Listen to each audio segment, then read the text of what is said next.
প্রিয় দর্শক, সংবাদপত্রে বাংলাদেশ অনুষ্ঠান থেকে আমি রেজানুর রহমান আপনাদেরকে স্বাগত জানাচ্ছি।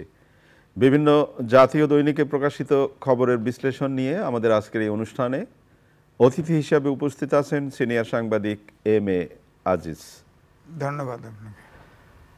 পত্রপত্রিকায় প্রকাশিত কয়েকটা গুরুত্বপূর্ণ শিরোনাম আপনাকে পড়ে শোনাই, তারপর আমরা আলোচনায় যেতে চাই। প্রথম আলো, ট্রাম্পের অভিষেক আজ, তিনি প্রেসিডেন্ট, রাজা নাকি দাগি আসামি? রাজুকের আবাসন প্রকল্প, অনুগত ও তোষামতকারীদের 830 প্লট উপহার দেন শেখ হাসিনা। গুম গণহত্যায় অভিযুক্ত হলেই নির্বাচনে অযোগ্য।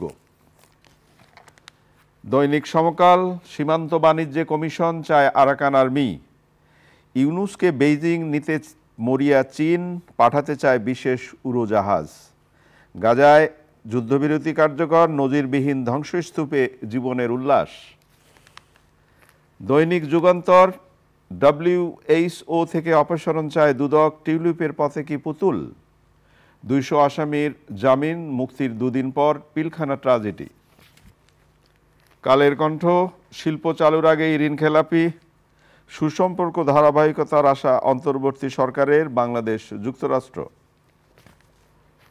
মানবজমিন, বেহাল বিমা, লাখো মানুষের কান্না, সরেজমিন জুলাই স্মৃতি ফাউন্ডেশন, সহজে মিলছে না অর্থ, ভোগান্তি। দৈনিক জনকণ্ঠ, পাঠ্য বইয়ের ফটোকপি বিক্রি হচ্ছে চড়া দামে, গাজায় বহুল প্রতীক্ষিত যুদ্ধবিরতি শুরু। বাংলাদেশ প্রতিদিন, শৃঙ্খলা ফিরছে না ঋণে, ভ্যাটে অসন্তোষ জনমনে, আয়নাঘর নিয়ে তথ্য শিউরে ওঠার মতো ইউনুস। আমরা ভুল করলে পস্তাতে হবে, তারেক রহমান। কালবেলা শিরোনাম, রেমিটেন্সে এস আলমের ভয়ানক সবল, এজলাস ভাগাভাগি করে বিচার চলে 23 জেলায়। আমার দেশ, ফ্যাসিবাদ পতনে দেশে ফিরেছে ধর্মীয় স্বাধীনতা। দেশ রূপান্তর, ফেব্রুয়ারির মাঝামাঝি নতুন দল, চীনের আগ্রহ তিস্তায়। দৈনিক করতোয়া, গাজায় যুদ্ধবিরতি কার্যকর, পিলখানা হত্যাকাণ্ড, কারামুক্তিতে বাধা নেই 2 শতাধিক বিডিআর জওয়ানের। দৈনিক দিনকাল, নেতাকর্মীদের জনগণের পাশে থাকার নির্দেশ তারেক রহমানের। খবরের কাগজ, ইসির 2 ধরনের প্রস্তুতি, নেতাকর্মীদের তারেক রহমান, আগামী নির্বাচনে ভুল করলে পস্তাতে হবে। রূপালী বাংলাদেশ, বাড়বে ব্যয়, পড়বে টান, অন্য কেউ ক্ষমতায় এলে দেশের ভালো হবে না, জিয়াউর রহমানের 89তম জন্মবার্ষিকীতে তারেক রহমান। দৈনিক ইত্তেফাক, বিচারপতিদের অবসরের বয়স 70 করার প্রস্তাব। 6 বছরের শিশুকে গুম করা হয়েছিল, কমিশন তদন্তে উঠে আসা ঘটনাগুলো গা শিউরে ওঠার মতো, শিগগির আয়নাঘর দেখতে যাব, প্রধান উপদেষ্টা বলেছেন। আপনি শিরোনাম শুনলেন, আমরা পিলখানা ট্রাজেডি নিয়ে একটু কথা বলতে চাই। 200 আসামির জামিন, মুক্তি 2 দিন পর। 200 মানুষ কিন্তু অনেক মানুষ, অনেক মানুষ গ্রেপ্তারও আছে বহু। তো এই যে তারা গ্রেপ্তার হলেন, তারা এই যে এত, মানে আমার মাঝে মাঝে প্রশ্ন হয় যে এই যে ছাড়া পাচ্ছেন, তাহলে এতদিন যে এই যে কারাবরণ করলেন, এত অন্যায় হলো তাদের উপরে, কি? ধন্যবাদ আপনাকে। আসলে এগুলো যদি আপনি দেখেন, ধরেন এই সরকার আসার পরেই অনেকগুলো সন্ত্রাসী প্রথম লটে জামিন পায়, বেরিয়ে আসে। পিচ্চি হান্নান, পিচ্চি হেলাল, এদেরকে এখন পাওয়া যাচ্ছে না। কই গেল এরা? এরা সব এখন নেমে গেছে, অরিজিনাল কাজে নেমে গেছে। আচ্ছা, অরিজিনাল সন্ত্রাস গুমে শুরু হয়ে গেছে। তো সুতরাং আমরা যদি এটাই বলি যে এই যে বিচার বিভাগ, ধরেন এরপরে ধরেন প্রচুর জামিন হচ্ছে, বেল হচ্ছে, ধরেন 21শে গ্রেনেড হামলায় হলো, তারপরে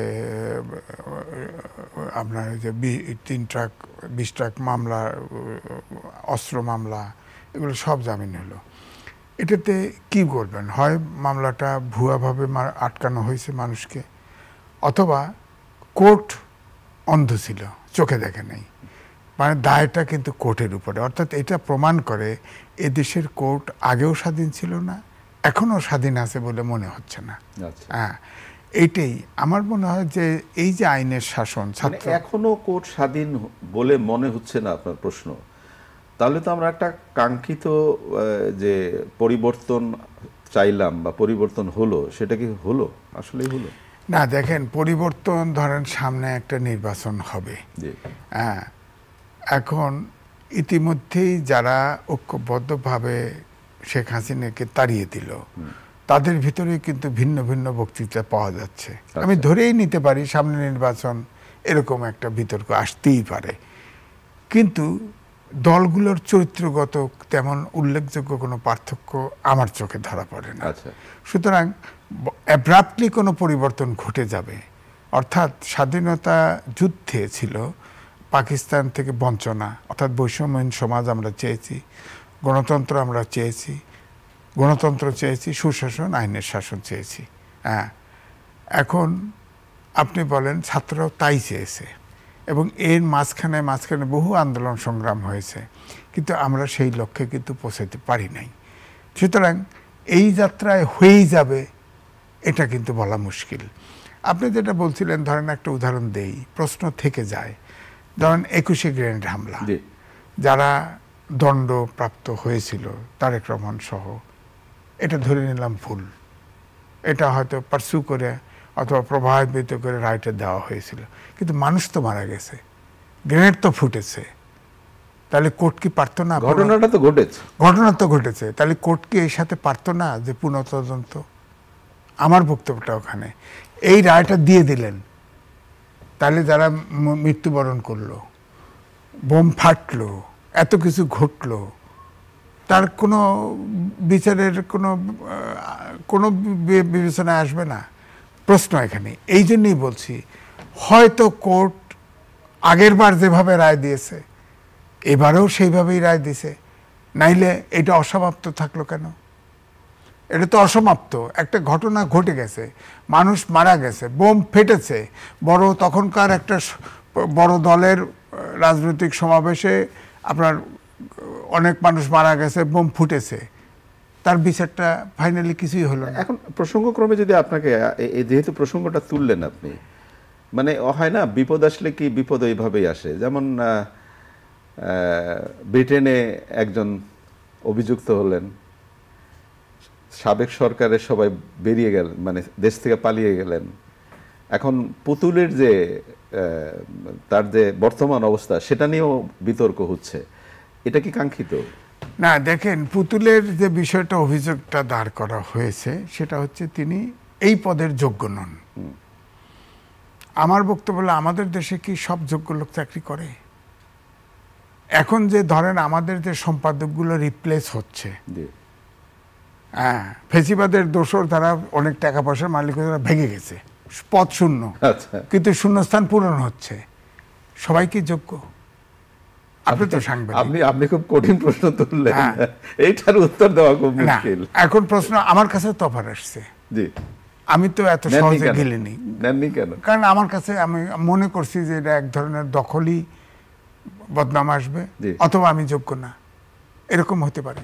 তা আমার কথা হচ্ছে, পুতুল যদি কোনো ক্রাইম করে থাকে তো অবশ্যই বিচার হবে, কিন্তু ওনার যোগ্যতা নাই, এটার মাপ আর কি দাঁড়িপাল্লা দিয়ে ওজন করা যায়? হ্যাঁ, তিনি তো যে প্রতিষ্ঠান তাকে ওখানে নিয়োগ দিয়েছে, তারা তাকে যোগ্য মনে করেছে, সুতরাং আমি অযোগ্য মাপার কে? আমি কি তার ইন্টারভিউ নিতে পারবো? আমরা একটু দেশের কথায় আসি। বিএনপির ভারপ্রাপ্ত চেয়ারম্যান তারেক রহমান বলেছেন, আমরা ভুল করলে আমাদের পস্তাতে হবে। কথা ঠিক, কারণ বিএনপির ভিতরে ধরেন প্রায় 1000-এর উপরে কিন্তু এক্সপেল করেছে, বহিষ্কার করেছে, কর্মীদেরকে সামাল দেওয়া যাচ্ছে না। এখন একটা স্থিতি অবস্থা আসছে, এটা যদি চলতে থাকে, আপনার প্রতিপক্ষ আরো দল আছে, তারা ভাবে যে এইভাবে যদি নির্বাচনটা পিছাতে থাকে তাহলে বিএনপি এইভাবে ক্ষত হতে থাকবে, মানে ওদের সমস্যা বাড়তে থাকবে। সুতরাং নির্বাচনটা পিছাক, আর আমরাও গোছায় নিতে পারবো। তাহলে ধরেন বিএনপি যতই বলি না কেন, এখন তো সবচেয়ে বড় দল, এবং সবার জনমুখে আছে যে একটা নিরপেক্ষ নির্বাচন আসলে বিএনপি ক্ষমতায় আসবে। এবং বিএনপির এখন ভারপ্রাপ্ত চেয়ারম্যান তারেক রহমান, তারও কথাবার্তা অনেক পরিবর্তন হয়ে গেছে। হ্যাঁ, তিনি তো জনগণের কাছে দৈনিকই কমিটমেন্ট করতেছেন যে একটা মানবিক বাংলাদেশ, আইনের শাসন, সুশাসন হচ্ছে, তাকে তো আমরা ধরতে পারবো, করতে পারবো।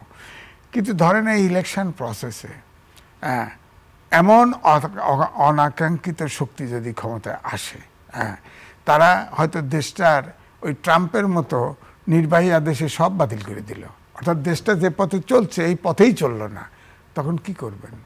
তখন তো বিএনপির নেতাকর্মীদেরও দুর্যোগ, সবারই যারা এটা আকাঙ্ক্ষা করেন না সেরকম দুর্যোগ হতে পারে তো। সুতরাং সবাই কিন্তু আমার কাছে মনে হচ্ছে যে অন্য দল, বিএনপি ছাড়া যতগুলি দল আছে সব দলই পাচ্ছে হয় সামনের সরকারে অংশ চাই অথবা আমি ক্ষমতায় যেতে চাই, এই প্রতিযোগিতায় নেমেছে। তো এটা ঠিক যে ফ্যাসিস্ট সরকারের প্রতি ঐক্যবদ্ধ আছে, কারণ এই যে 10 তারিখে নূর হোসেন ডেতে এটা প্রমাণিত হয়েছে। তো কিন্তু নির্বাচনের মধ্য দিয়ে সেই ঐক্যটা যদি ভেঙে যায়, তাহলে আমি আপনাদের টেবিলে আবারও বলেছিলাম, নভেম্বর মাসে 15 তারিখে আমাদের বাংলাদেশের পত্রিকায় ছাপা হয়েছে আন্তর্জাতিক ক্রাইসিস গ্রুপ,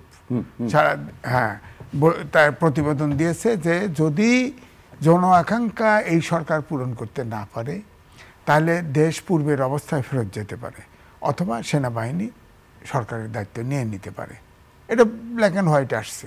সুতরাং যদি নির্বাচন নিয়ে প্রশ্ন হয়, নির্বাচনে যদি অনাকাঙ্ক্ষিত ফোর্স ক্ষমতায় আসে, তাহলে নতুন মেরুকরণ হয়ে যেতে পারে, নতুন পরিবর্তনও তো ঘটতে পারে। তো সুতরাং আমার মনে হয় যে ফেয়ার নির্বাচন, ফেয়ার পলিটিক্সের দিকে আমার মনে হয় যে ছাত্রদের, আমি বলবো, আমি মুক্তিযুদ্ধের কথা বাদই দিলাম, ভাষার তারতম্য আছে, দাবি এক। আমার মনে হয় এই লক্ষ্যেই সবার থাকা উচিত। মুক্তিযুদ্ধের কথা বাদ দিলেন কেন? এটা মানে না, আমি বলছি না, আমি বলছি ভাষা এক। মুক্তিযুদ্ধে আমরা তো মৌলিক গণতন্ত্রের বাইরে গণতন্ত্র চাইছি, পাকিস্তানের শোষণ থেকে মুক্তি পেতে চাইছি, অর্থাৎ বৈষম্যহীন। আমরা গণতন্ত্র চেয়েছি, আমরা সুশাসন, আইনের শাসন চেয়েছি। এরাও কিন্তু যদিও কোটার সংস্কার নিয়ে শুরু, শেষ পর্যন্ত এক দফা, কিন্তু এখন যে জন আকাঙ্ক্ষা তার ভিতর দিয়ে তৈরি হয়েছে একই। স্বাধীনতা যুদ্ধে আমরা যা আকাঙ্ক্ষা করেছি এখনো কিন্তু সেই একই আকাঙ্ক্ষা, এর তো ব্যত্যয় ঘটে নাই। তা আমার মনে হয় এই আকাঙ্ক্ষার ভিতরেই সবাই সব রাজনৈতিক দল এই জায়গায় আমার মনে হয় মনোনিবেশ করা উচিত। আপনি ট্রাম্পের কথা তুললেন, দ্বিতীয়বারের মতো হোয়াইট হাউসে যাচ্ছেন তিনি, আজকে শপথ। আমাদের প্রথম আলো শিরোনাম করেছে তিনি প্রেসিডেন্ট রাজা নাকি দাগি আসামি। দাগি আসামি মানে উনি তো একটা আসামি। ওই যে আমি আপনাকে ছোট্ট করে একটা প্রশ্ন করি, ধরা যাক আমাদের দেশে বা তৃতীয় দেশের এই ধরনের দেশে যদি ঠিক এরকমের একজন মানুষ, আমি আবার বিনয়ের সঙ্গে প্রশ্ন করছি, যদি এরকম ভাবে ক্ষমতায় যেতেন বা তিনি আসামি ক্ষমতায় যেতেন, তাহলে আমাদের যে মুরব্বীরা যারা উপরে থাকেন, আমাদের সবক দেন, তারা কি বলতেন? না, তারা বলতে এটা নিয়ে একটা বিরাট হিউ অ্যান্ড ক্রাই শুরু হয়ে গেছে। কিন্তু ওখানে যাই বলি না কেন, ওখানেও সমস্যা আছে, তবে মিনিমাম সহনীয় আইনের শাসন আছে, সুশাসন আছে মিনিমাম। অর্থাৎ হ্যাঁ, তো আইনে কাভার করে না, আইনের সে প্রেসিডেন্ট যে দোষে দুষ্ট তিনি, তাতে প্রেসিডেন্ট হওয়ার তার কোনো বাধা নেই। সুতরাং এই নিয়ে কেউ কথা বলছে না। কিন্তু বাংলাদেশে হইলে তো আর মানি না, মানব না। যেমন পুতুলের কথা বললেন, সে অযোগ্য, অযোগ্য ঘোষণা করতেছে আমি, যে চাকরি দিয়েছে সে বলছে যোগ্য, আমি বলছি হ্যাঁ তদবির, তার পক্ষে তদবির থাকতে পারে, তদবির আছে। তদবির তো আমরাও করি, চাকরির জন্য করি না? বাংলাদেশে হয় না তদবির?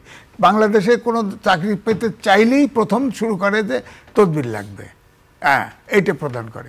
তো আমার কথা হলো যে ট্রাম্পের যে বিষয়টা আলোচনা হওয়া উচিত, তিনি সরকারের যে দায়িত্ব নিচ্ছেন, নেওয়ার পরে কি করবেন, এটা তো কেউ কংক্রিট ফর্মে কেউ প্রেডিক্ট করতে পারছে না। কারণ এটা জানি যে তিনি প্রথম দিনেই অনেক নির্বাহী আদেশ জারি করবেন, এবং তার 1 নম্বর আছে প্রবাসী, প্রবাসী খাদাও, অভিবাসী, হ্যাঁ অভিবাসন খাদাও, হ্যাঁ প্রথম আছে। তারপরে সব জায়গায় বাড়ায় দাও, ট্যাক্স বাড়ায় দাও। হ্যাঁ, আবার ইতিমধ্যে আপনি দেখেন যে প্রাইভেট, যদিও প্রাইভেটে দায়িত্ব পড়ছে, বাংলাদেশে বিএনপি 3 জনকে দাওয়াত করেছে, মোদিকে দাওয়াত করেনি, ওখানে ফরেন মিনিস্টার যাবে। না, বাংলাদেশে যে 3 জনকে দাওয়াত করেছে সেটা বোধহয় এই প্রেসিডেন্টের শপথ গ্রহণে না আজকে না অন্য একটা অন্য প্রাইভেট, একটা প্রাইভেট অর্গানাইজেশন। তো যদিও ওখানে ট্রাম্প থাকবে, এই জন্যই ওটা আলোচনায় আসছে, ট্রাম্পও ওই অনুষ্ঠানে থাকবে। তো সেখানে যেহেতু ট্রাম্পের বন্ধু, খুব ঘনিষ্ঠ বন্ধু বলে প্রচারিত ছিল মোদি, সে দাওয়াত পাবে, কিন্তু মোদি তো যাচ্ছে না। তাদের এটা হয়তো একটা আন্তর্জাতিক আরেকটা খেলা, আরেকটা খেলা, খেলা তো আছেই। খেলা তো আমার তো মনে হয় খেলা যেহেতু প্রসঙ্গ তুললাম আমরা, খেলা সাকিব আল হাসান, তার বিরুদ্ধে গ্রেফতারি পরোয়ানা, তার ব্যাংকের চেক ডিজনার হয়েছে। এটা কি আশা করা যায় যে এই ধরনের লোকগুলোর ব্যাংকের চেকও ডিজনার হবে? না, এখন ডিজনার হয়েছে কি না এটা তো পত্রিকায় আসছে, ডিজনার হয়েছে। আমার কথা, সাকিব আল হাসান যে আউটস্ট্যান্ডিং লোক, পৃথিবীর ভিতরে তো অলরাউন্ডার হিসেবে বিখ্যাত, তার চেকিবে ডিজনার হবে কেন? আর চেক ডিজনার হলে সে তো সম্পদ জাতির, তাকে রক্ষা করতে তাকে একাধিকবার ওয়ার্নিং দেওয়া উচিত। আপনি কি আদৌ এখন যে সময়ে, সেই সময়ে কি তাকে সম্পদ ভাবা হচ্ছে? না, আমি তো যেমন ডক্টর মোহাম্মদ ইউনূসের পক্ষে লিখেছি সম্পদ হিসাবে, তিনি সম্পদ, কারণ তিনি জাতিসংঘে গেছে, সবাই তার সাথে দেখা করার জন্য লাইন লাগছে। আর আমাদের সরকার প্রধান, রাষ্ট্রপ্রধান অ্যাপয়েন্টমেন্ট করে পায় না, ডেকে পায় না, সে যেখানে যায় এটা হয়, যে কোনো কারো কাছে হাত পেতলে আপনার সব সহযোগিতা করব, এই হিসাবে বলছি। অমর্ত্য সেন আপনার তার ওই রবীন্দ্র ভারতীয় ঈশ্বরী হোমসের একটু জায়গা ধাক্কায় তার বাড়ি সীমানায় ক্রস করছে, কত 13 ডিসিমাল না কত, তার জন্য কোর্টে চিঠি দিছে, কোর্ট তাকে বলছে জাতীয় সম্পদ হিসেবে তাকে ডিস্টার্ব করতে না করে দিছে। আমরা তো পারি নাই, সে তো 8তলা সিঁড়ি পায়ে উঠছে, নামছে, চমৎকার একটা দৃষ্টান্ত তুলে ধরলেন। হ্যাঁ, নেমছে। তো এই জন্য আমার মনে হয় যে আমরা দেশটা তো ধনী বড় দেশ হয়ে যায়নি, আমাদের অফুরন্ত সম্পদও নাই। আমাদের সম্পদ যে মানুষগুলো আছে, মানুষগুলোকে রক্ষা করার চেষ্টা করা, তাদেরকে ব্যবহার করা। ধরেন ডক্টর মোহাম্মদ ইউনূস সরকার চালাতে পারছে না, কিন্তু তিনি তো অন্যভাবে সম্পদ, তাকে অন্য সম্পদ, দেশের দুধ বানান, প্রেসিডেন্টের দুধ বানান। সরকার চালাতে পারছেন না এভাবে বলবেন? হ্যাঁ, পারছেন না, উনি ফেল করছেন আমি বলি, কারণ উনি এনজিও ভালো চালাতে পারেন। উনি দেশের বলেন না একটি সেক্টর ঠিক হয়েছে, বলেন 5 মাস 6 মাসে পড়ছে, একটি সেক্টর আপনি বলেন, একটি সেক্টর শেষ হয়েছে ঠিক মতো চলছে কিনা বলেন। অনেক ধন্যবাদ আপনাকে। প্রিয় দর্শক, আমাদের প্রিয় অতিথি যে কথাটি শেষে বললেন, এটা নিয়ে হয়তো বিতর্ক হতে পারে, আমরা একটু ভেবে দেখতে পারি, কিন্তু এখনই কি এইভাবে কথা বলবার সময় এসছে কিনা সেটাও একটা প্রশ্ন। ভালো থাকবেন, আগামীকাল নিশ্চয়ই এই সময় আবার কথা হবে। খোদা হাফেজ।